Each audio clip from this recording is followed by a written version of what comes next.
morning, everyone. Thank you for joining us on episode 205 of Blowback, Exposing Imperial Decline. I have my regular co-host, Ian Cummer, streaming live. It looks like he is in Crimea, his dacha. And then we already have some angry viewers. We're running a little bit late, and they demand prompt timeliness with our streams. And so I want to blame Ian. No, it was actually my fault this time. I had some technical issues getting on. We try our best to be timely, but technical things happen, and we are underpaid. We are definitely underpaid streamers. So if you want promptness, you guys are going to have to. We don't even have a page to contribute. We can't even accept your donations. But today we are convening our two-person panel, and it's been a while. It's been a long while since we last streamed. I know I had a 2-week vacation. I was in the Caribbean, and even before that, we weren't doing much streaming. So, but there's a lot that's gone on in the past several weeks, and the biggest things have really happened in the past couple days. I think the two biggest things that are going on right now, number one is the official breaking of the MOU.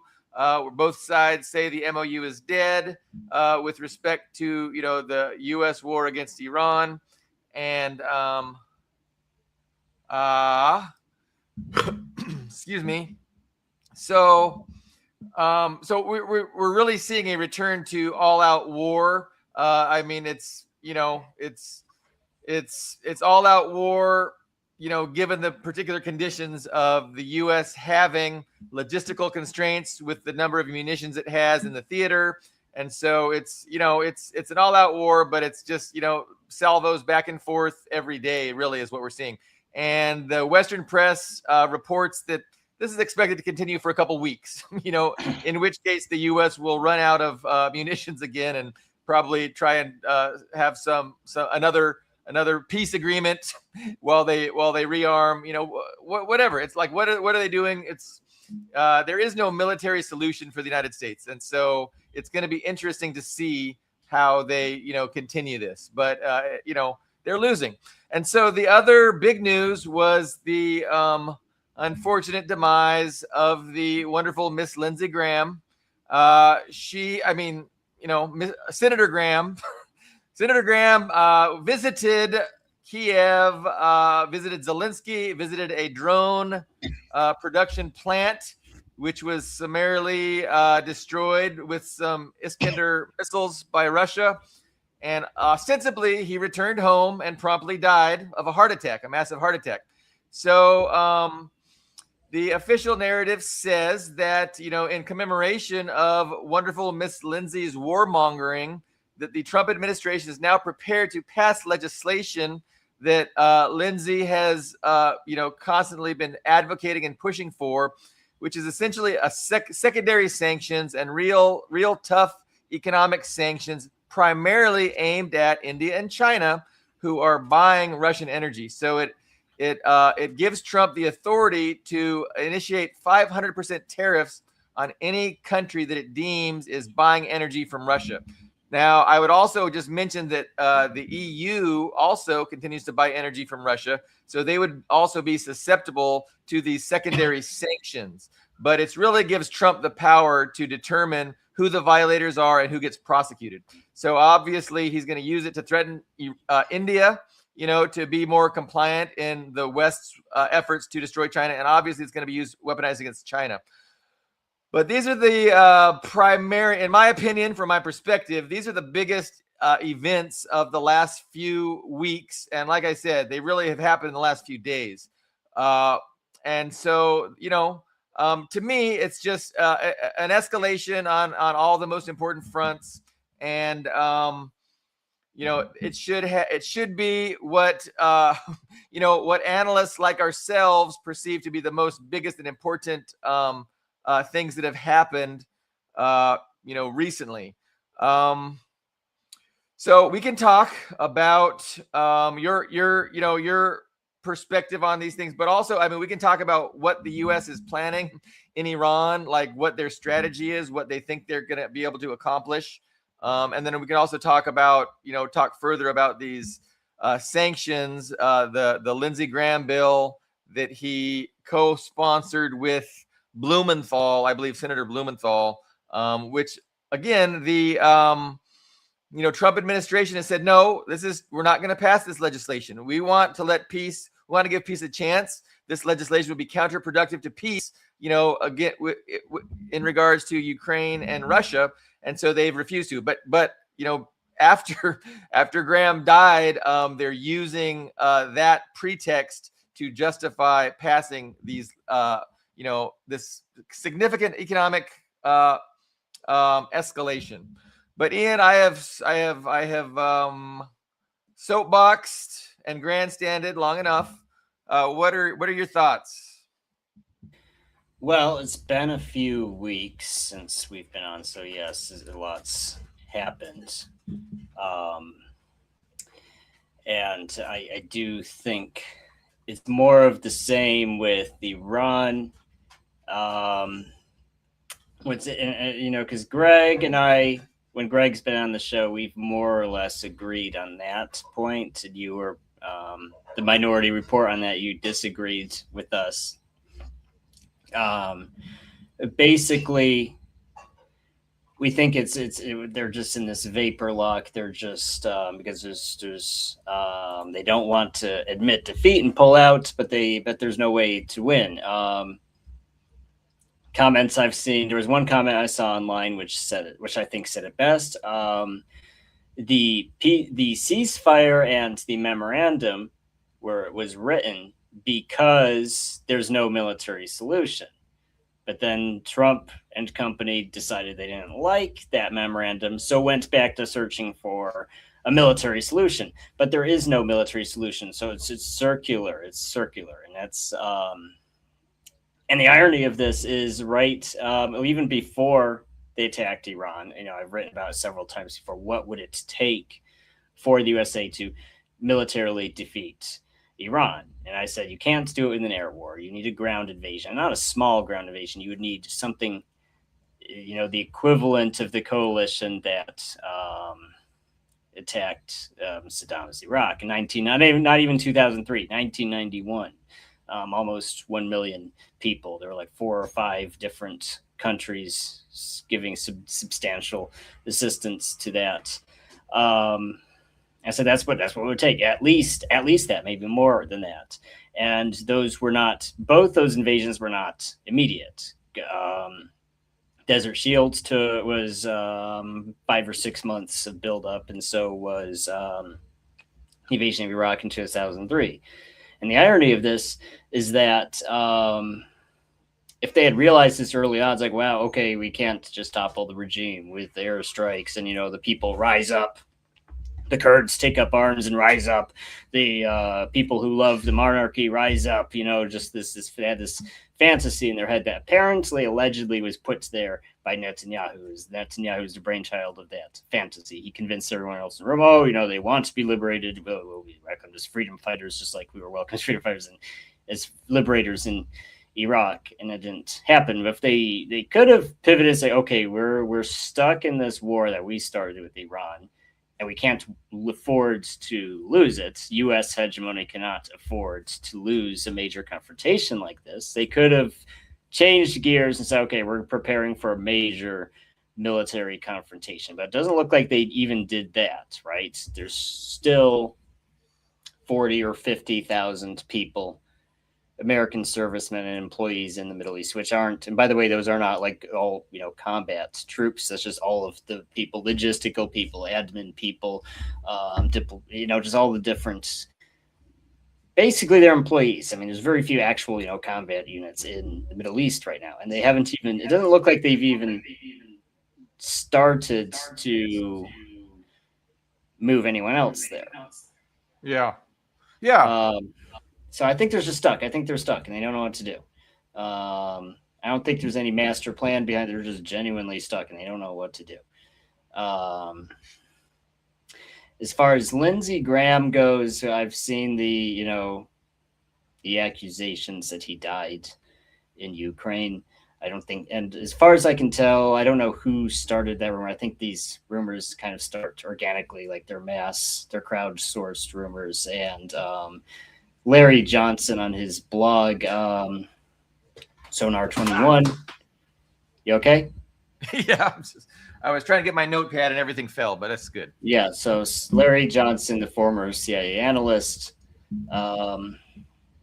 he apparently he really encouraged that rumor. He's like, oh, it doesn't, and because and I think Larry Johnson means well, but it's not the first time. I mean, it's actually multiple times.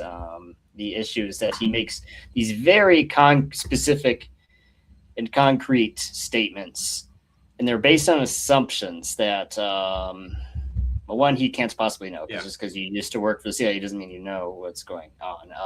It doesn't mean you know this specific thing we're talking about, right? So in this case, he based his whole assumption that the timeline for Graham's VIP trip to Ukraine and back to the USA, where he died of the heart attack, he's saying it doesn't make sense because, and this is the exact quote from his blog, there's no way he could have been in Ukraine for less than 24 hours.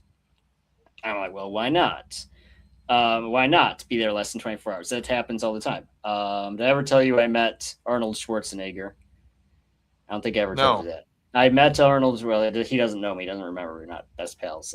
But he did a trip to Kuwait in 2016, and this was part of a documentary Schwarzenegger was in. It sounds very strange. Like they were doing a documentary on renewable energy, and they had Schwarzenegger as like the head guy. That's the celebrity name they wanted for this documentary on renewable energy, and they were visiting U.S. military renewable energy in the Middle East. I know it sounds strange, but that's what they were doing the documentary on. But he flew in.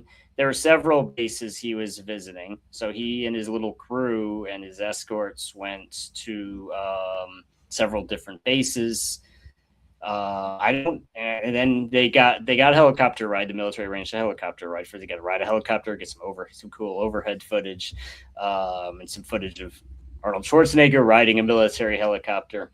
And then he went home. I don't think he was definitely not there a full 24 hours. I think he showed up in the morning and was gone by evening. In Kuwait? And in Kuwait, right. And that's how politician and celebrity, that's how those visits work. Because, as a normal person, if you're going to China or Korea or Poland, Ukraine, right?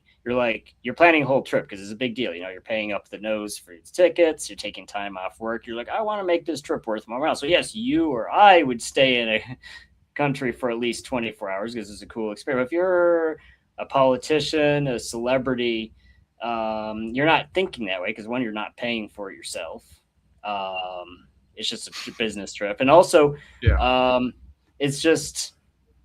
Think that way. You're doing trips like that all throughout the year. You're not turning it into, a vacation like that. You go there, you do the meeting or the factory tour or whatever it was you were there to do, and then you get back on a plane and you go home. So he built this whole argument on an assumption that he wouldn't be, which is crazy to me. And that's my take on the whole Lindsey Graham. And also the second part is I just don't believe somebody that high up would be killed. I'm sure, and I've said this before on the show, it's not, to my knowledge, been officially admitted, but I'm sure there are channels like there were in Syria. Because in Syria, the USA and Russia had channels. So if a very important person is there, he doesn't accidentally get killed by the other side. So I'm sure there's something like that there, because you can't have a senior minister or a senior secretary, Secretary of State, or even a senator or somebody getting killed by the other side. That would be, I think, potential World War III. So I'm sure it's just I can't. I mean, it'd be very funny if he died from a Russian missile while standing with Ukraine, especially after making all those statements about how Putin needs to be assassinated. And once the Graham himself gets that would be very funny, but that's not analysis. That's a wish fulfillment. And I think too many people engage in wish fulfillment rather than analysis. So yeah, that's my take. and I mean, they like to tell people what they want to hear a lot too. So yeah, I agree with you. That's how you get views. That's how you get views and clicks. Is say what people already wanted to hear. Yeah. But yeah, no, I wasn't very persuaded by, like you, anything that Larry Johnson said. I mean, God bless them. Like, you know, I appreciate them and I watch them, but you know, a lot of the time I'm just disappointed and wishing they were saying things more like we say on our. But anyway, so I want to recognize Daryl. You know, he's watching us. President of Iran. Yeah, so that's another story that is very dubious, Daryl. Very dubious. Ahmadinejad allegedly, you know, was arrested because he's working with Mossad. But I doubt it, Daryl. I doubt it. But thanks for watching. Skoidot was angry of our, you know, slow beginning of our program. We were a little delayed. But thank you for watching and commenting. And Dust James, we need to have Dust back. He's a great interview guest. Good to see you. What does he say here? Not strange at all for the day in the life of an imperialist politician, even the governor. Talking about your story about Arnold Schwarzenegger. Yes. Schwarzenegger, yeah. So, you know, I'm interested in our disagreement about what is going on in Iran. And I don't know. I think that's where there's, you know, a lot can be, you know, really delved into, you know, the two explanations for what's going on. And I would begin my attack against you, Ian, by saying, you know, to me, it's like you're taking a straw and looking through a straw at a television, and you're seeing a little tiny circle, and you're saying it doesn't make any sense. And I get it. It doesn't make any sense, but you got to move the straw away, and you got to see the totality and understand that, you know, that specific situation in relation to everything else that's going on. And when you do that, you know, you get a more clear picture of the broad trajectory, you know, about, you know, where we're headed. And then you're able to, you know, really think about why, you know, why is this happening? And that's how, you know, you can come to an idea, try and make sense of, you know, of things.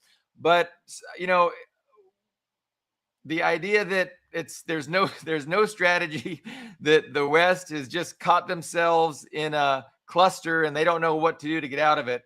I don't know. That's not persuasive. And so, you know, I think what I've tried to explain, I had a post recently on my Facebook, just trying to explain the broad contours of the trajectory and what is motivating it and why. And it just comes down to the idea that, you know, we're trying to, the West wants global hegemony. The obstacles to that hegemony are Iran in West Asia, you know, Russia in Eastern Europe, and then China in Asia proper. And these countries are obstacles to Western hegemony. And so they are going to be targeted and they are going to be attacked. And the ideal victory for the West is a quick, easy victory that doesn't take any sacrifice on their behalf, that doesn't cause them to have to do anything drastic, you know, something easy. That's what they would like. You know, they want hegemony and they want it easy and now. And so they try for that, right? They try to do it on the easy. And so we saw how they were able to, you know, regime change Maduro. And, you know, I think they hoped, you know, that they would be able to achieve something similar in Iran. I think they hoped that, you know, Russia was just a gas station masquerading as a country and they could just knock it over, you know, and just cripple it with sanctions. Like, this was their hope. But you got to understand that they don't bank everything on their hope. So what they do is they bank everything on the objective, and then they try and achieve that objective, and they try and do it easiest first. But if the easy way fails, like, they're prepared to do things the hard way. And my analysis over the last several years has been they're going to have to do things the hard way, because Russia is not a pushover. Iran is not a pushover. There is no easy solution. And so ultimately, the West is going to have a choice. Are we going to take these countries out the hard way, or are we going to resign ourselves and surrender to multipolarity and to a world where the West is no longer the global hegemon? So that's really their choice, Ian, and their decision based on those two options is going to be the hard way. So this is my analysis. This is what I've been saying for years, that inevitably they're going to have to do things the hard way, and it's going to be like World War III, right? It's going to cause a lot of pain. It's going to cause a global economic collapse.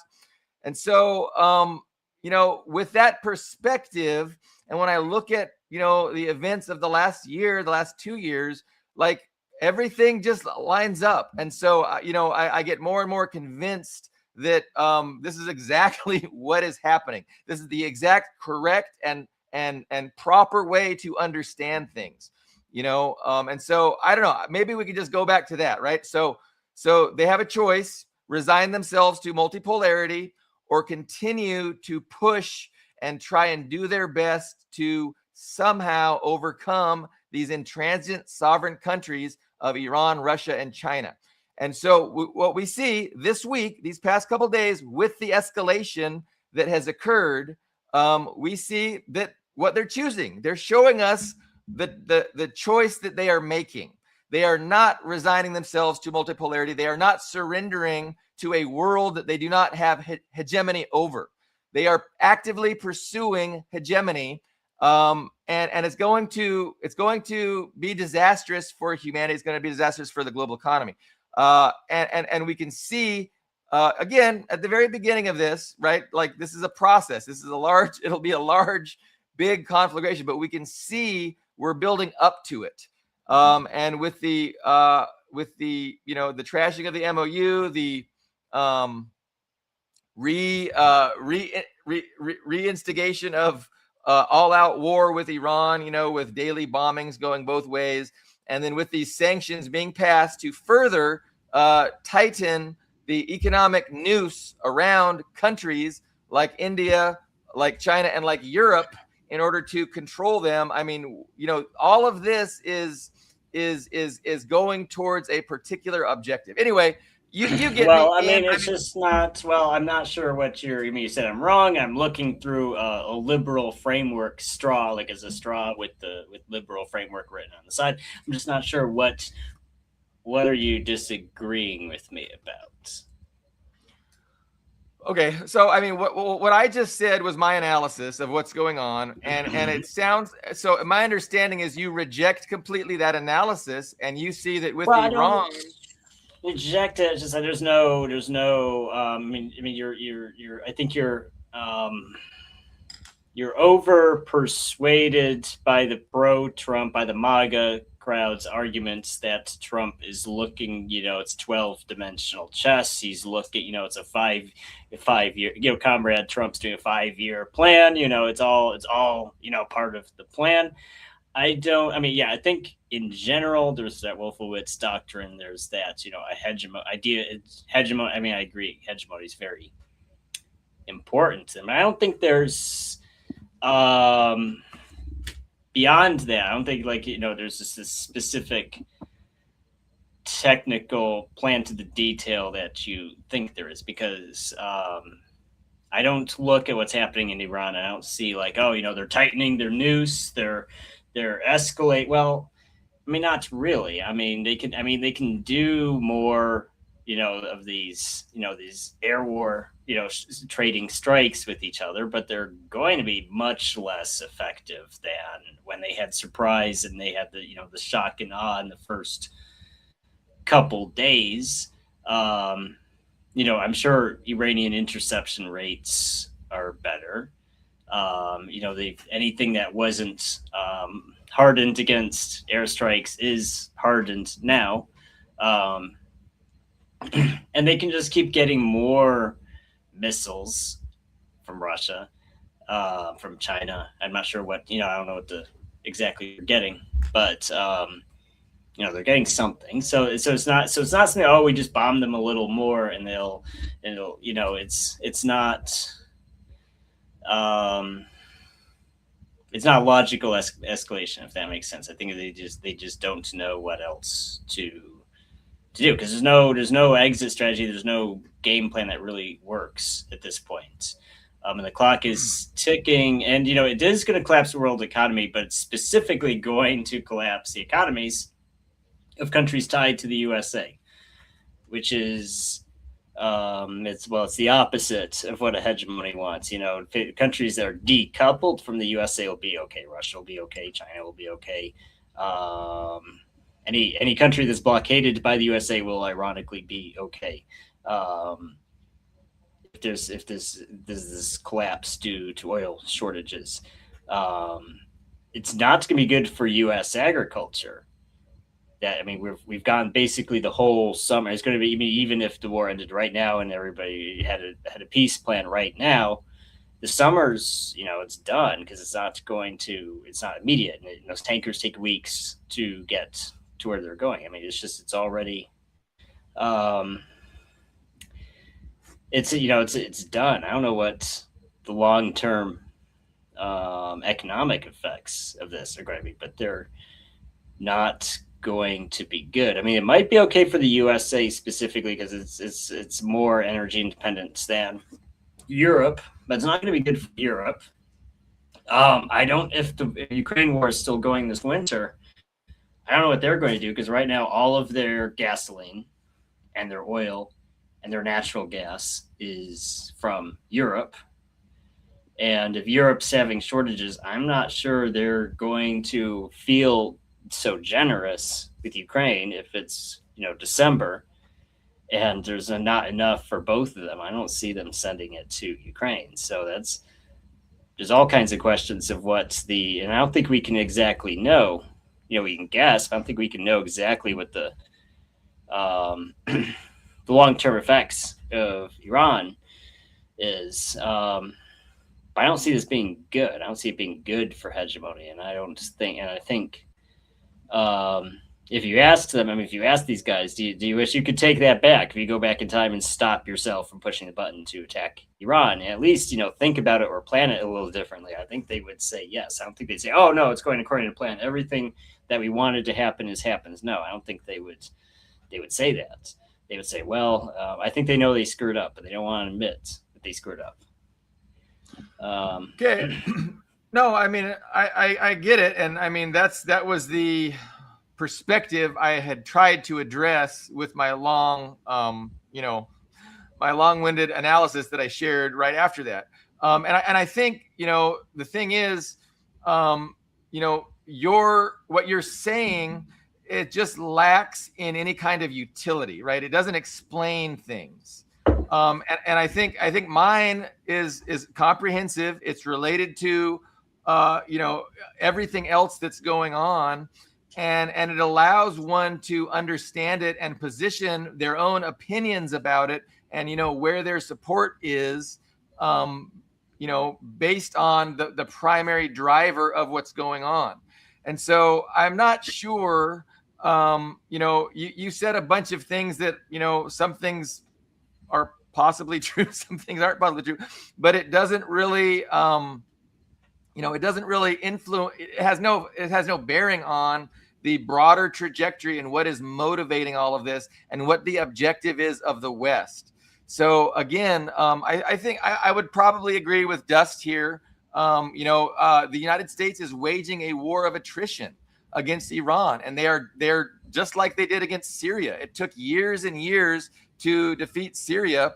And the thing is, they have a choice. They can relent and embrace multipolarism, or they can continue to pursue their hegemony. And it's that simple. And what we are seeing is they are pursuing their hegemony, and they are not relenting. And so they do not want to take back what they did to Iran. Ian, if they wanted to take back what they did to Iran, they would have abided by the MOU and they would have embraced multipolarity. but Well, they the cannot MOU embrace. is a defeat, and that's my point. I mean, it is a defeat. There's no It's way. I mean, multipolarity. It's embracing. It's resigning themselves to multipolarity, and they're not doing that. well, They're yeah. I mean, I think pursuing you're a hegemony. constant. You're contradicting yourself a little bit here because you say. I mean, you are contradicting yourself because it's like, well, if accepting the MOU would be a defeat, yes, I agree, but it's then how is it not a defeat? There's no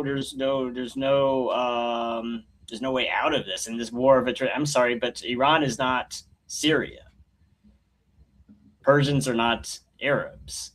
I mean, say what you will. It's apples and oranges. Just because, I do think that's. I agree with you. That's probably what they thought. That bribing, just bribing half the population of Venezuela to turn on Maduro, which is the only way that happened. Just basically, they bribed the military to not, and probably half the government too, to not stop them, which is something you can do in Latin America because I'm sorry, they're very corrupt countries, but and you can do stuff like that in Syria because those countries are pseudo states or they're family operations. If you isolate the family, any one of those countries would collapse because it's not really even a government. It's just one family that rules the country, and if you isolate that family, then their regime collapses. That works in the Gulf states. It doesn't work with a real nation state. It doesn't work with Iran because you can't do this whack-a-mole of I'm just going to shoot missiles at every single person who's in charge. That doesn't work in a real country, in a real nation state, because they just get new people. They reorganize their hierarchy and you destroy their weapons. They build new weapons. It doesn't, the war of attrition doesn't make sense as a strategy against a regenerating opponent because any functioning nation state is a regenerating opponent. And it's interesting because I see Marxist Leninists and neocons seem to agree on this thing that that national resources are like this finite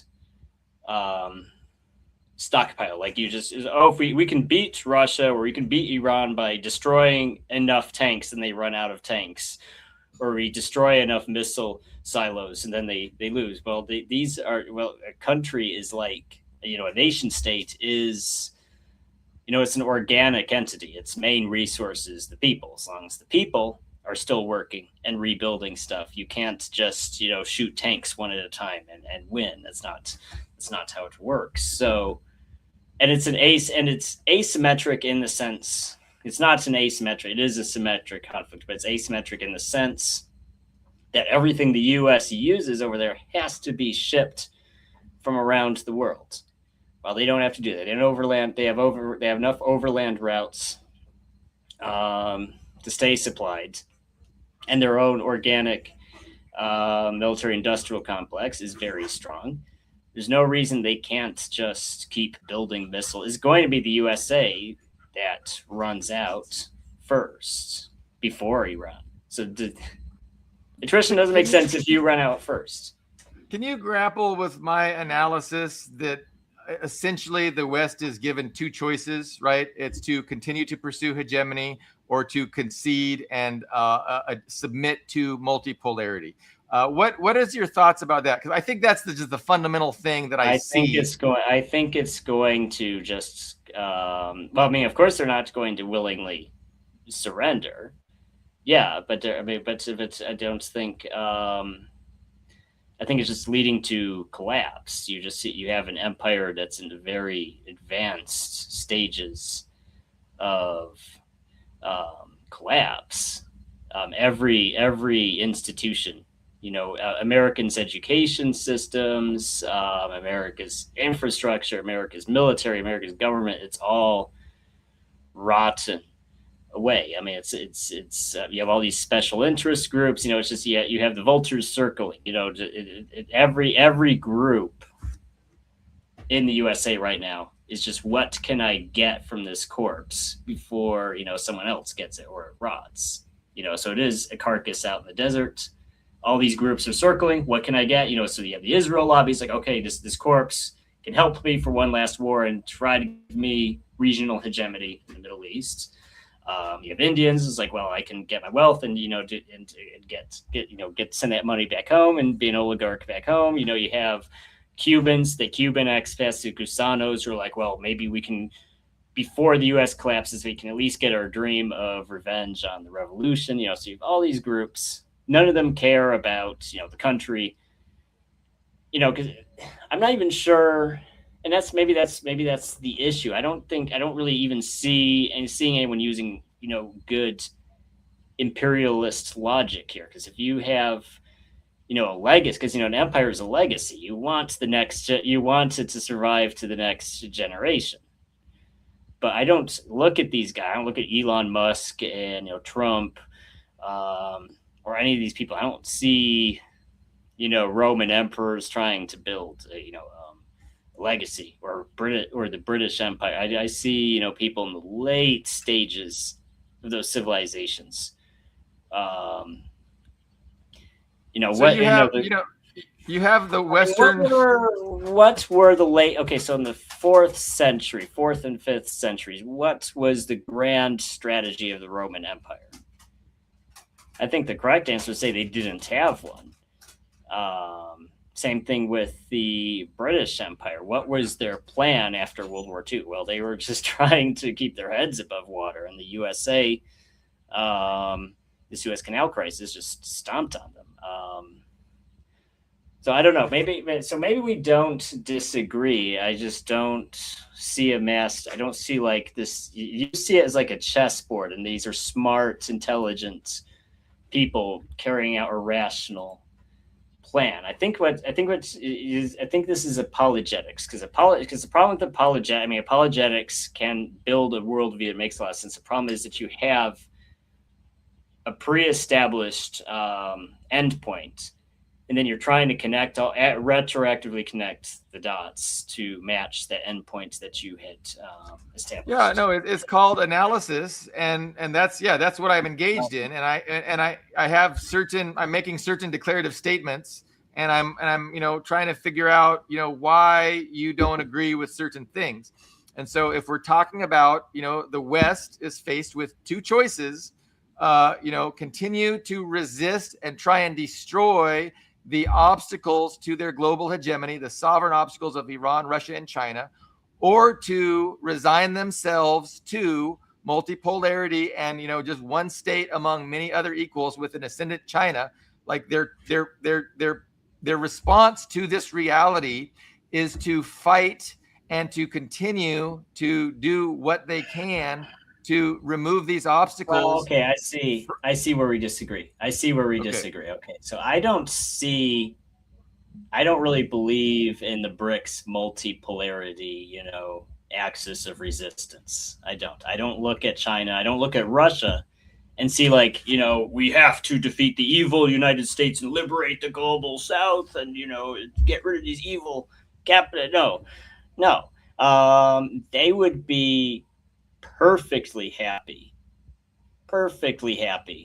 to work within the frameworks of the American system, which is the American financial markets. Russia was kicked out of the markets. China is not resisting this market. It's very happy to be in those markets. Go ahead. Ian. Here's the problem with what you just said, because what is on offer by the West is no longer that reality. I'm telling you, the Western elites are trying to destroy Russia and China. They are not offering them business as usual as they've enjoyed since, 1991. That is not on offer to them. The West, I'm telling you how the West sees things. It doesn't matter how Russia sees things, really. I'm telling you how the West sees things. The West has a choice.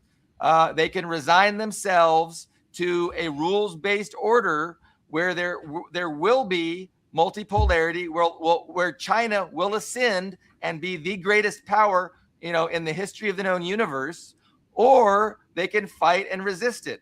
And so they're making a decision based on that reality. That is the reality that exists. That is the reality they see. And they're making a choice based on that reality to pursue hegemony, to destroy these obstacles, and to maintain themselves, as the sole superpower in the world throughout the rest of the 21st century.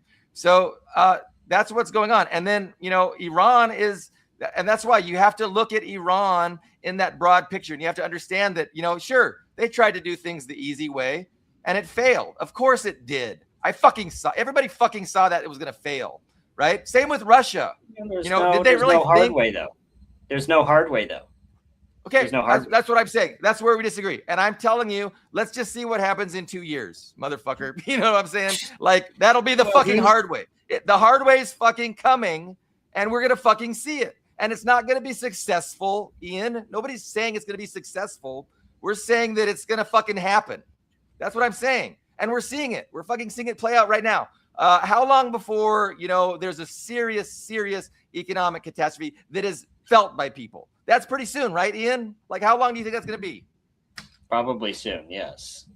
That's what I'm saying. That's the fucking hard way, Ian. That's the fucking hard way. Well, the hard way is where the U.S. sends its military, which used to be the most powerful military in the world. It used to be, past tense. I don't think the military is actually deploy. I mean, it's very interesting to me that they were asking for that ceasefire after 20 casualties, 30. I think there are like 18 total killed. I mean, it's a country that's so rotten. Even when they're the system, it's because the USA will be, the system will die if they don't beat Iran. No one's ever going to fear it or take it seriously again if they lose to Iran. Maybe you're not. I mean, do you understand how significant that is if Iran defeats the USA in a war? How significant? I think your point with respect to my position is that the United States doesn't have the power to cause global pain, and I disagree with that. I think the United States is powerful enough to crash the global economy, to cause horrendous and horrific catastrophe. And I think they're willing to do that to its own empire. I mean, it's like saying I have great power over you because I can punch myself. I think it's willing to do that because the alternative is worse from their perspective. And so the alternative again is continue to pursue hegemony, do things the hard way, right? Or resign yourself to multipolarity and a brand new system that you don't control. And they can't do that. That is death for them. So we are going to see, what their plans are. And like, we're watching them now. I mean, you look at the Kissinger, you look at the Kissingers, you look at the Kennedys, you look at all these people in the Cold War, and you can see there's pragmatism and there's rational, logical risk assessment and pragmatism. And that's missing though. I think where we disagree is that I think you're projecting your own pragmatism on people who aren't thinking that way. Right. In what way? In what way am I projecting? I think they're very weak and stupid people, and they're not even capable of what you're claiming they're trying to do.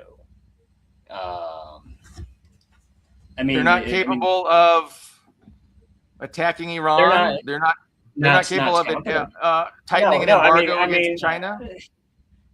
I don't think they can do an embargo against China. I don't think they can do a real war. That's what this whole one. Not a real one. No, of course it is. A 500% tariff on any country that buys Russian oil. That's legislation that's passing this past couple days. What is that if it's not what you're saying they can't do? It's them doing exactly what. Well, we have to see how China responds to it. But that's not the point, right? That's I don't know. We're talking past each other to an extent because I'm explaining this is why we're doing things, and you're saying, Well, yeah. well, I mean, do you think it's going to fail? Okay. And I actually agree with you. It will fail, but this is what they're going to do, and this is why they're going to do it. I mean, do you think they're going to send 1 million men to Iran? No. I think they're. I mean, tell me where you disagree. I think they're going to do this bombing campaign and go in circles until the USA is either militarily or economically incapable of continuing the fight against Iran. And then it's just going to sputter out. I think that's no, Ian. I think as I have explained, we've disagreed about this for months now. I think they're going to end up destroying Iran's capacity to export energy. They're going to bomb them to the Stone Age, quote unquote. That's going to end up happening. And Iran's going to retaliate against the Gulf monarchies in Israel. And it'll be a fucking catastrophe. I think that's what's going to happen. The USA does not have the ability to bomb Iran back to the Stone Age. Everybody disagrees with that. Every analyst I watch on YouTube. Yeah. Well, I'm sorry. Every analyst. The USA could not bomb Serbia to the Stone Age. They still had aircraft in the air at the end of the war. They tried to destroy. Tiny Serbia. It's just, again, it's like Marxist Leninists and neocons are in complete agreement on the USA's physical abilities. I'm telling you, there's enough evidence now to see that the air power is good, but there are limits to what air power can do, and one of those limits is defeat a large nation state. It's just like, we bomb them back to the start. No, you can't. It's not physically possible. You're confusing several things. So air power can't regime change. But air power can destroy logistics. Air power can destroy infrastructure. And right now, so here's what everybody agrees. Everybody on YouTube, from Scott Ritter to Larry Johnson, all of them agree that the United States has not yet chosen to attack certain Iranian targets, because Iran is threatened. If you attack these targets and cripple our ability to export energy, we will do the same to the Gulf monarchy. So, and that is why the U.S. has not chosen to attack those targets. But my assertion, my argument that, as far as I know, everyone except you agrees with, is that it hasn't happened yet because the United States has so far not, they've been pursuing an easier way to accomplish what they're trying to accomplish than to just set Iran back a decade as far as their ability to profit from their resources. Because if they did that to Iran would retaliate, and it would just turn the whole Middle East into a fucking worthless, pile of rubble that is incapable of generating revenue by exporting their energy. And then the U.S. would collapse. The U.S. empire would collapse without the oil. Okay. We'll see. Okay. So, it's just, if they were, let's just focus on one thing at a time, because a second ago you were saying that they can't do that, and so that's what we're talking about now. Okay, now you're specific. Okay, now you're being specific. Do they have the capacity to do that or not? That's again. So I say they do. As far as I know, everybody thinks that the United States can do that, and I think that's the trajectory, the direction that we're headed with Iran, and it's inevitable because the U.S. can't stop, and because Iran is too strong to just surrender. And so based on those two realities, the inevitable conclusion is the United States will ultimately do things the hard way. I don't think Congress is going to let Trump destroy the USA, because that would be the end of the USA if Middle East got... So it sounds like you are now agreeing to my argument that the U.S. does have the power to destroy and cripple Iranian energy exports. Like, that's something that the United States Air Force can do, and they haven't yet chosen to do it. Because before your argument was they can't do it, and now your argument is they won't do it. The question is, I went into this in quite a bit of detail near the beginning of the show. If you remember what I said that the main national resource of a nation state is the people. So you can bomb, energy grid, you can bomb oil terminals, You can bomb oil fields, you can bomb refineries, et cetera, et cetera, et cetera. They can rebuild those things. Now the question is, how long would it take to rebuild? And get those things back online again after they were bombed. That's the $1 million question. I tend to lean more on the conservative side than a lot of commentators. I think commentators can be overly sensational on how easy it is to destroy national infrastructure. But that said,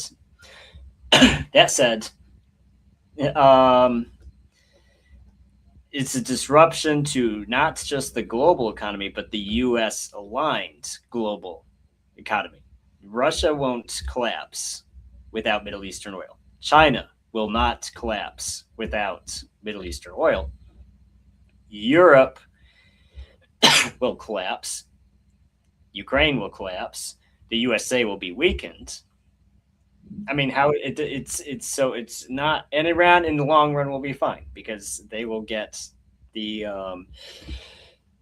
external help they need to rebuild and rearm. So it's just like, so my question is, because it's not this Trump card that, we crush Iran with this, it would also, I don't understand nuking. It would be nuking themselves. It'd be nuking their own economies. And it does in the long run. World War II was. Well, it wasn't a class war. I'll say that. I mean, people, why did you? I mean, because if you look at, it was this capitalist event. Well, no, it was an ideological ethnic war. Because if Germany, so the Marxist-Leninists understand that the Soviet Union represented an existential threat to the Western capital world, and the Western capitalists had to do something to deal with the threat posed by the ideology of socialism and the reality of the Soviet Union. Because in Europe, there was a strong socialist movement that was demanding similar benefits like the people in the Soviet Union were receiving, such as, healthcare, education, all the benefits that come with a government controlled by the working class, right? They didn't want to be controlled by oligarchy. And so those people were a threat. The Soviet Union was a threat. So they devised a plan to create fascist dictatorships in order to attack the domestic socialists and then to unleash them on the socialists in the Soviet Union. So in the Marxist reading of history, so that is what took place. And I think we're in a very similar situation here where you have a China on the ascendancy that must be destroyed. And they're prepared to engage in another world war in order to do it because they perceive that to be an existential threat to their interests, just like they perceive the Soviet Union to be an existential threat. Now, this gentleman here, I wanted to address what he said. So he wanted to disagree with Billy Bob and Ian on Iran, debating on whether U.S. has capacity or not is not productive because U.S. plan is not to cripple Iran. Their goal is to create a coalition against Iran in the region. It's the same plan of containment they have for the RU in China. So I would just respond to that by arguing that it's a little bit different because in the effort to contain Iran, you're going to have global economic negative external results, right? So the results of trying to contain Iran are going to be catastrophic globally. And so so you can call it containment, but it's the same word I'm using. So I don't see a difference between containment or what we were talking about. To me, it's the same approach towards Iran, and it's going to have catastrophic global consequences, and that's called the hard way, and it's going to happen anyway despite these consequences because the West has no choice, because what they perceive an existential threat. So that would be my response to catastrophic for who? For humanity. Catastrophic for who? Which part? It's going to be the least catastrophic for the ruling elites. It's going to be the most catastrophic for the working class of the world. the European working class, the Russian working class, the working class Why of would the it? United Why States. would it be bad? Why would it be bad for the Russian working class? Okay, so Ian, ask yourself this. What's going on right now with the Russian working class? Are they dying on a fucking front in the fucking war with Ukraine by hundreds of thousands? Probably. That's good for the Russian working class. I mean, you're right. No, dude, I'm frustrated. Like, get a hold of yourself. How are things not good for the Russian working class right now? How could they be worse for the Russian working class? Well, it could be World War Dude. II. I mean, are you? I mean, it's well. I think, and even okay. So look at Daryl's comment here. Why would Iran be worth the risk of imperial collapse? And I keep telling you this over and over. Russians will be fine if the Middle Eastern infrastructure blew up. I'm sorry, they would be fine. China would be more hurt because they're more, for the exact reason they're more into. My point here, which you don't seem to get, is every country that is connected to the USA will be hurt depending on how connected they are. So the countries that are the most connected to the USA and most codependent on the USA will be hurt the most by that petrodollar system being destroyed. The USA's enemies will either be unaffected or actually benefit. I think honestly, I mean, so how could I mean, it's just such a nuclear option, self-destruction, for what? And I've been saying so. Why did World War II happen again? That's a long discussion. Well, no, I mean, again, for what? It's the West pushing the planet into war. We can see it clearly. It's the West refusing to live with the rest of humanity in peace and mutual prosperity and pursuing hegemony. And so that's it. That is what is going on. And, they have not resigned themselves to peace and mutual prosperity. They have designed themselves to attain and maintain their global power. And they are pursuing a strategy to defeat the obstacles to their hegemony. And those primary obstacles are Iran, Russia, and China. And so those are the countries that are targeted, and we can see the manifestation of those countries being targeted. And the countries of the working class of those countries are sacrificing the most right now, Ian. Right now, the working class of Russia and Iran are sacrificing the most because of Western imperialist demand that they have total global hegemony. That's just the fact. Like, it's frustrating. I think it shouldn't be. I do think it's the end of U.S. hegemony, and I think it's going to. I mean, I think there is a risk. I think it's. I don't know. I think it's. I'm not just hyperbolic about it. I think. It's a checkmate situation. There's no way out. There is a way out. It's the West can accept multipolarity. They can embrace it, and they can say we don't have to have hegemony. They can stop their wars against Russia. They can stop their wars against Iran, and they can say, yeah, we're gonna be a fucking normal country, not a fucking psychopathic fucking Epstein elite class that demands global domination. Like, that's simple, Ian. That's what they should do. That's what they will ultimately do, because China, Russia, and Iran are gonna win. That's it. But the reasons why we're being dragged into this catastrophe is because of Western hubris, Western demands for global, and the logic of capital, the logic of monopoly capital, and the certainty that if they don't monopolize, they'll die, and they'll be forced to engage in a whole new paradigm, a whole new world that they can't control and they can't, dominate and exploit. So this is what they're fighting for. Yes.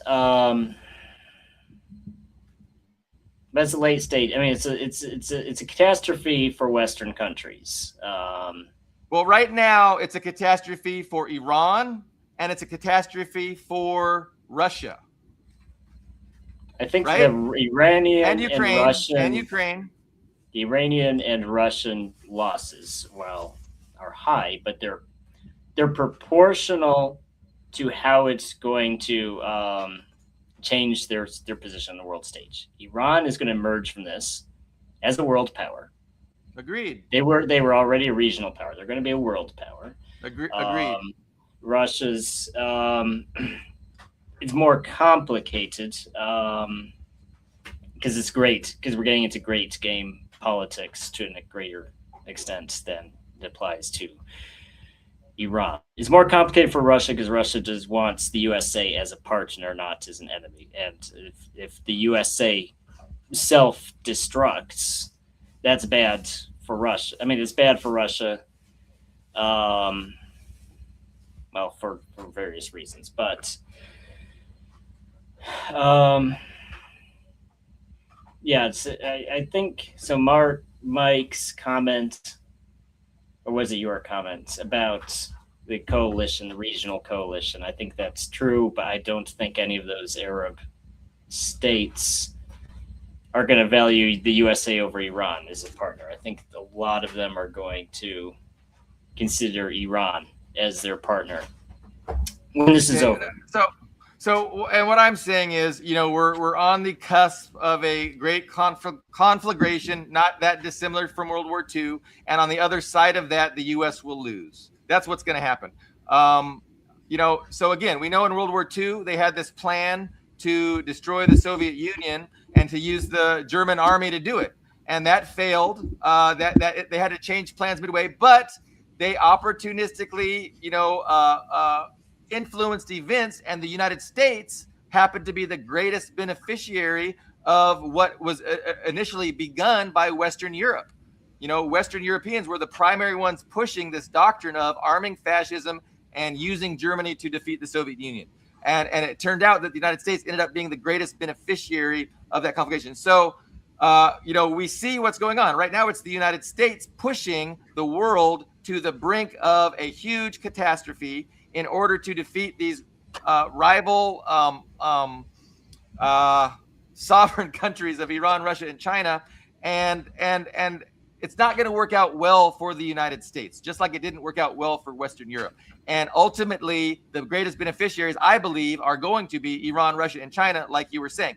Unlike World War II, where their idealistic ally, their ideological ally, the United States, ended up being the primary beneficiary and inheriting the ownership of the Western Empire.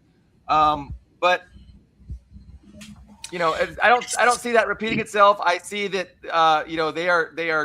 they're drawing themselves into a losing conflict that ultimately Russia and Iran and China are going to win. And my point is that they are prepared to not concede the fact. Like, that is still off the table. And the proof of that is the destruction of the MOU and the statements that they're going to initiate these secondary sanctions. I mean, these are all signs of escalation. And so they continue to escalate. They continue to look to find opportunities to win, to destroy their rivals, to attain hegemony. And I see no sign that they're willing to let up. And my analysis is that they are willing to cause great sacrifice to the rest of us in their pursuit of hegemony for themselves. And they are going to be the last ones to sacrifice, Ian. The elites themselves aren't going to sacrifice. They have billionaire bunkers, they're going to unleash hell. Who is the equivalent of Germany? I mean, you say if it's going to be similar to World War II, who's the equivalent of Germany? Ukrainians. I mean, there's Ukraine, but Ukraine is not a large population. I mean, I don't see anyone else willing to sacrifice millions of people to. I mean, everybody else is all talk. I think everybody else is all talk. I don't think. I mean, who loses 13 soldiers and then quit. Backs off. I mean, that's. So, but hey, Ian, okay. You're saying back off, and my whole point is they're not backing off, right? That's my whole point. they're going to escalate. They're going to double down. They're not backing off because they lost 13 soldiers, Ian. I'm telling you, they're, we're going to see what they're willing to lose. And we haven't seen it yet, but the idea that it's done, son, is not true. Like, they haven't given up. They haven't surrendered. Iran hasn't won.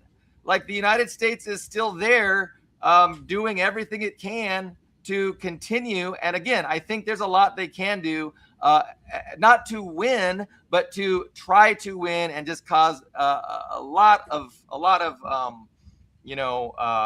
pain and destruction and unnecessary hardship and death, while they sacrifice us in pursuit of their own hegemony. Like, and so their capacity, they're not accountable to anyone, Ian. We don't hold them accountable. They can act with impunity, and they are definitely detached from any consequences of their actions, because they themselves are the billionaire class who determines policy but isn't affected by policy. You know what I'm saying? So, they could afford $12 gallon gas, right? And we can't. They could afford a draft where, Europeans and maybe Americans, working class, kids are sent out to die on a front against China or Russia. But their kids won't be doing that. Well, that's just it. I don't think they can. I think it's because to be a draft, you need a strong nation state. You need patriotic people. You can't, that's why I said there's no equivalent of Germany in this scenario. Okay, I mean, so look, you might be right, Ian. You might be right. There might not be a draft. Again, I'm saying it's possible. I don't rule it out as a possibility. I don't know, again, exactly what their strategy is, how it's going to manifest itself. And I don't think they do either, right? Because these things are contingent upon events that haven't yet happened. But what I am certain of is their objective, and I am certain of their willingness to pursue that objective, and their unwillingness to concede and to live like a normal, rational country, right? Because that's not what it is. We're talking about a class. We're talking about a billionaire class of psychopaths who, have enjoyed hegemony for hundreds of years in the West. Like, they have owned the West. They have been the ruling class for hundreds of years, and they're not going to jeopardize that by conceding to multipolarity and a system based on justice and fairness. That's not going to happen. So we will see the extent to which they are willing to make humanity suffer and sacrifice so they can maintain their exploitative system. That's what we're going to see. And again, I think today's events are showing exactly what I'm saying. Like, they are interested in escalation. They are interested in, demanding that, humanity, does not progress, that humanity surrenders to their hegemony, to their rule, to them being the global power that dictates the system that we all have to exist in.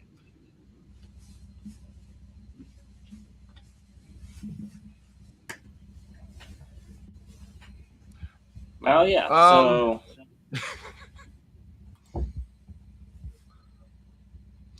So I mean, again, we always in these conversations, like, we're at the very beginning. I'm speculating. I'm making predictions, and I can see how people that disagree with my predictions look around right now at what's happening and don't see it and can say, no, that's not what's happening, and that's fair. That's fair because I think we're getting closer and closer to where people will no longer be able to deny what I'm saying. But I can concede that right now, if you look around at the material reality, if people don't have a clue what's going on, they can say, yeah, what you're saying isn't true. I think within maybe a year, with maybe even less, depending on how this global crisis comes and how the U.S. and the West responds to it, people can no longer say that what I'm explaining is not the accurate perspective of what the fuck is actually happening. So I get it. People don't, agree with a lot of the premises that I'm coming at this with. And so they reject the analysis, and that's fine. But yeah, let's see what happens when, there's a significant collapse of the global economy, which hey, the West, Trump has worked mightily to avoid. He has worked mightily to sustain it. You notice what he does, right? Before the markets close, he's talking about peace, and then once the market closes, he's rattling his saber and he's doing his bombing, and then the market opens again, and he's like, "Oh no, peace again!" Like he's been doing that for a long time. So they've been putting a lot of effort not to, to shield the United States citizens specifically from the economic fallout of their policies. But that can't continue. And this is what I'm saying. As they pursue their hegemony, they will no longer be able to put a barrier between the American people and the consequences of these policies. And that's when shit's really going to start rolling. And so we're not there yet, but we will get there soon. And I agree with you. You said within months. I think you said within months, and it could be weeks, it could be months, but I don't think it'll be more than a year for sure before we are on a trajectory that will be undeniable. You're a good sport, Ian. You listen to me. I get angry, I get frustrated, and I yell, and it feels it's good. It's good for engagement. It's good for engagement. Let me see what Mike says. You are correct, Billy Bob. U.S. is trying to torpedo global trade while isolating itself from the consequences. Yeah. America's sanction option in slow motion. Yeah, no. There are many, many ways to articulate what I'm saying. And I think that's some of the confusion sometimes. Like people will say the same things in different terms, but they're really agreeing, and they're not disagreeing. They're agreeing. They're just using different terms. And they might even think that they are disagreeing with me because they don't really understand, the terms I'm using. But communication is difficult. It's really hard to take an idea and put that idea in somebody else's head without something getting lost in that translation. It's just a reality of being human. So what else, Ian? We did not convene for a while. Not a lot had happened, since our last argument about these topics. But there was some significant things over the past couple of days, which I think, from my perspective, definitely validate, my points, my analysis. Not to say that they don't validate your analysis either. I'm not saying they prove. I'm not saying they prove you wrong. I'm just saying they do. They definitely don't prove me wrong. And I think very quickly things will spiral out of control, and I don't think that is unintentional, right? Because again, the U.S. has the power, they have the capacity to declare peace, to declare the respect for the sovereignty of Russia and China and Iran. And until they do that, we know that they continue to pursue hegemony, and they've really been pursuing this hegemony, since they revolted from the hereditary monarchy. Like this is just a continuing class war. Ever since, the oligarch class replaced the monarchy as the ruling class. And so it's the drive for monopoly control. And it's impossible for them to do anything but, identify obstacles to their freedom and to attack and destroy those obstacles. And so they continue to do that. But we're not part of that class. We're not vested in their, the objectives they're trying to achieve are not for our benefit. And so we can imagine that, things could be different, things could be better, and we could have a government that actually represents the vast majority of us and our aspirations for peace, prosperity, and development, using technology to benefit our daily lives instead of to maximizing profits for some psychopathic pedophile billionaire. So that's what I have to say. I feel like, again, a lot of people don't get it. And I'm very certain that very soon people will not have the luxury of not getting it, and I will be able to point to what I'm saying now, and I will say, I told you so, you silly liberals. Not you, Ian. I'm not talking about you. I'm talking about people on Facebook that I argue with every day. I really do value and appreciate your participation in this program. And I definitely could not do it without you. And so I don't want you to take my anger and frustration as any. What else? Should we wrap it up, Ian, or should we? Do we want to pivot? Are we able to pivot to anything else? Well, I'll just close by saying I moved my website to a Russian server from American server. And Amazon has actually banned. I've been banned from Amazon for being in Russia, by the way. So that's the news from my side of the house. And guys, I've also been in Crimea. They have been striking Crimean energy infrastructure. So we've had some power outages. Fortunately, nothing bad this evening, so I was able to tune into the show more or less normally. But besides that, that's all that's really been going on. So yeah, I was going to mention, that was my first question, what are the ramifications with your Amazon account regarding moving to a Russian server? So you did confirm. Well, no, it had nothing to do with the Russian server. I did that afterwards. I just decided, because, if the American platform, the hosting company, bans me, then I would just lose the website. So that's why I preemptively moved it. But yeah, Amazon, I don't even know how. I assume someone complained to them, because I don't even understand how they would know where I am, because there's nothing to do with, because the Amazon storefront has nothing to do with where I am physically. So I assume someone complained. That's what I think happened. So we used to be able to support Ian by going through his website to Amazon and buying our Amazon goods, and he would get a proceed of that sale that Bezos wouldn't get. But yeah, I'm sorry to hear that we can no longer do that. Yes. I know I made a few purchases. I could have been more diligent about it, but it's no longer an option. Now I do see, is that MK behind you, Ian? Yeah, so we got dinner soon, so. Okay.